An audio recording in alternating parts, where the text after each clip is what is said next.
Life story. A man lives with a woman he loves enough to live with, but not enough to marry and not enough for kids. He knows he could love others enough to marry, enough for kids, but he's not the kind of man to find those women when he's with this woman. Sometimes love doesn't fit what he feels. It's too pocket-sized or maybe too monumental. Sometimes enough fits. He says to himself, I don't enough her enough. I won't enough her enough.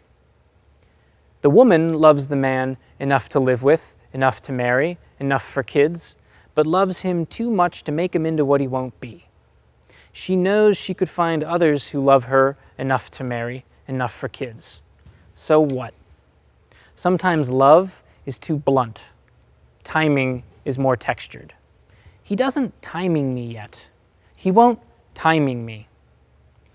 The man is skinny with a robust beard, and when he goes for morning walks around the block, he keeps his eyes fixed straight ahead. The woman is full-bodied with a bouncy gait, and when she's alone, she sings opera songs.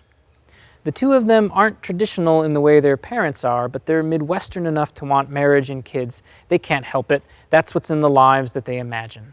He stays and stays and stays. She knows. They love living with each other. They get a dog. They play cards. They cook and bake and slap each other's butts. They share friends, some who marry, some who move away. They both have okay jobs that get better. They continue loving living with each other except for when they think or talk about marrying and having kids. When they talk about it, there is only the restating of statements.